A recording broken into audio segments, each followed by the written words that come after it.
na kitu ya maana usigive up. Kama uko na hiyo kidogo, anza hiyo kitu ambaye uko nayo kidogo, at least ufike kiwango kingine.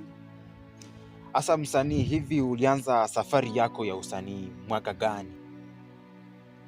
Labda Kulingana na mimi, safari ya usanii imetake for a long time. Nilianza tu 2010, nilifungua channel ikakaa ikarelax, but nilirudi for after 5 years. Ilikuwa around 2015 ndio nilianza kupost kitu hapo kwa YouTube, at least nione kama mambo inasonga, lakini mambo ilikuwa magumu bado. Yani mambo hivi kwa inasonga, views party, mpaka hadi nikataa kulose hope katika muziki. Umesema ulianza safari yako ya muziki 2010. Sasa hivi tuko mwaka wa 2025 ambao ni 2025, tunaelekea kumaliza. Inaonekana kwamba umeng'ang'ana sana kwa miaka ambao ni miaka 15 sasa hivi. Labda nyimbo zako umetoa nyimbo ngapi so far kufikia sasa hivi? Mi kulingana na mimi, nyimbo ambazo nimetoa ngoma karibu 5, but kuna nyingine ambayo naenda kwa producer bana. Yani hataki kunitolea bana. Ni kama anaona sina kakitu.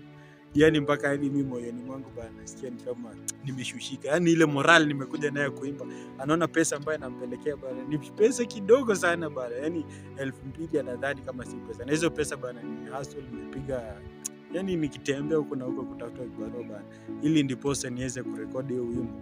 Lakini producer anataka kundiscourage kwa ndoto yangu ya muziki. Hivi wakati unapita mahali watu wakasikia kwamba wewe ni msanii, ama wakati unapita ukafika mahali ukaamua kujitambulisha kwa watu kwamba mimi ni msanii, watu wakakuambia imba, alafu ukaimba, alafu wale watu niseme sasa umeimba umemaliza, au watu waseme kwamba hauwezi kuimba, kama wewe kama msanii utajisi vipi? Mi kama msanii kwanza nimepata discourage mingi. Nimekutana na majamaa wa boda wakasema, msanii je, the bless, hebu tutumbuishe pale hapa. Ile wakati wa kuwatumbuiza wananiambia, msanii kwamba huwezi. Yani msanii wewe ni mtu ovyo, wewe kutafuta kitu kingine kufanya. In fact wananista msanii wa mashangi kwa sababu nauza kangu. Mpaka inakuwa ile discourage. Ukipita mahali, ni aje msanii wa mashangi? Naambia mimi si msanii wa mashangi, mimi ni msanii je, the place of you. Lakini wataki kusikia. Nili yani wananikejeli. Mpaka nasikia kulose hapo ile. Ushaifika mahali mpaka unasikia unaambia Mungu sasa, nimekuachia tu sasa. Lakini sasa ni ile tu, at least najitia tu moyo. Yani Mungu ananipatia ile moral ya kuendelea. Hivi msanii, ili kutia wasanii wengine moyo ambao wanatoka chini, ili wajue kwamba kile kitu ambacho wanafanya kinalipa, hivi muziki unalipa, na unalipa kwa njia gani? Kulingana na mimi, mambo na muziki siwezi sema hailipi ama inalipa, kwa sababu sija experience bado.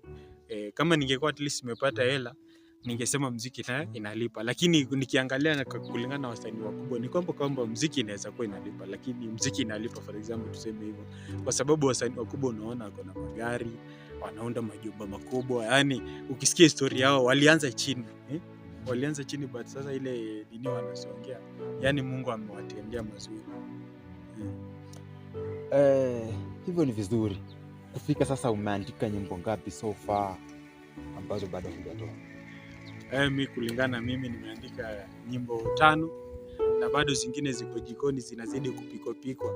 Kuna ngoma nimeshatoa, kuna zile za Mungu in fact ndio nataka hata nimtumikie. Ingawaje watu wanasema gospel haina pesa, lakini mimi nimeamua wache nikufe na Mungu, kwa sababu ukiwa na Mungu inashinda pesa, inashinda mali. Yani ukiwa na Mungu, unajua kuna ile magonjwa yenyewe hata pesa iponye. Lakini kuna ile yenye Mungu anaponya. Kuna magonjwa ambao matajiri sana wamepotelea hospitali. Yani ukiulizwa anakuambia Mungu wangu wako wapi?